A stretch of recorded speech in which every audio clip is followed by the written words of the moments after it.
What's good, everybody? Welcome to Bowler's Paradise. My name is Ben. I'm a USBC Silver Certified Coach, and today we are taking a look at the all-new Cypher from Track. Before we fire this one up, be sure you subscribe to the channel. It's free, it's easy, and it is the best way to help us bring you the best non-biased and cross-brand reviews in bowling. So while you're down there, be sure you hit that notification bell too so you don't miss out on the next review. Someone get out the Saved by the Bell reruns because the synergy is back for Track. The Cypher is Track's newest strong benchmark piece and is a step above the Sensor Solid in overall performance, as it features the MR8 solid cover with that HK22 base material finished at 2000 abralon out of the box.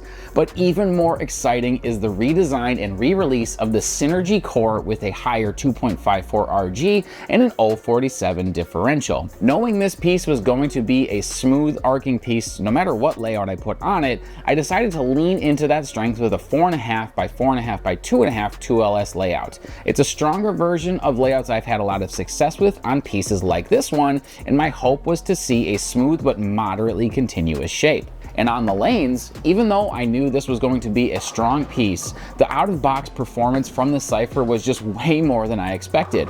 Being that this one is in a similar category as the 900 Global Xponent, I was hoping that this one would work a little more effectively in the track area, but instead I think we have something much better than that on our hands. See, one of my favorite bowling balls of all time is the High Road Nano. I absolutely adored that ball, and this all-new Cypher from Track is pretty reminiscent of that piece from Storm. When the Cypher clears the front part of the lane, the higher RG allows the ball to spin up a bit later and boom off the spot.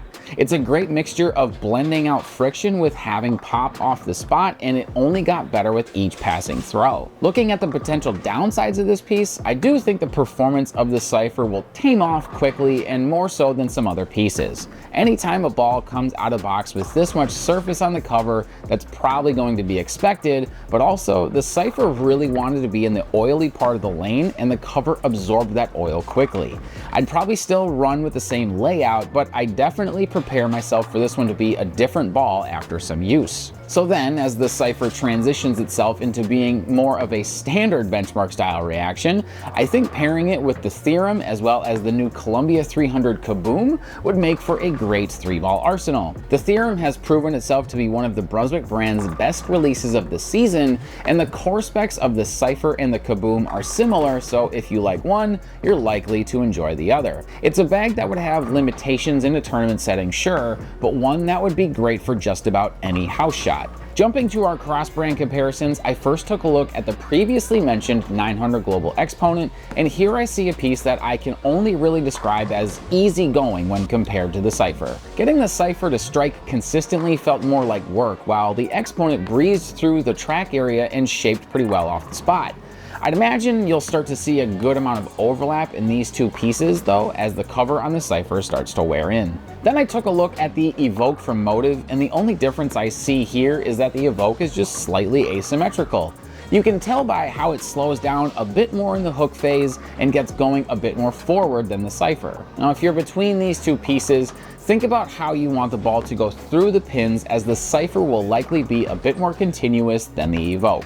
But with that, here's my recommendations on the types of bowlers that I think would match up well with the Cypher from Track. The first is bowlers who have struggled with benchmark style pieces in the past. The Cypher is not your prototypical benchmark piece, and I think the difference in core dynamics paired with the strong cover could give these bowlers a look they can rely on, even though that might not have been an option with other similar pieces. The second recommendation is for bowlers who deal with a high volume of oil. Clearly, this Cypher wants to hook, and it's going to be much more effectively used when it has some volume to work with. So, if you sometimes struggle to get the ball up to the head pin or through the pin deck because of a lack of traction on the lane, look no further than this one from Track. The all-new Cypher brings a huge legacy back to the Track lineup, and in the right hands could be the piece that gives you a legendary reputation of your own. And you can pick this up today and much more at bowlersparadise.com. Be sure to use the discount code YouTube at checkout for free shipping. Thank you to my friend Ryan Shafransky for the drilling of this piece, and to Dale's Weston Lanes for letting us film this video.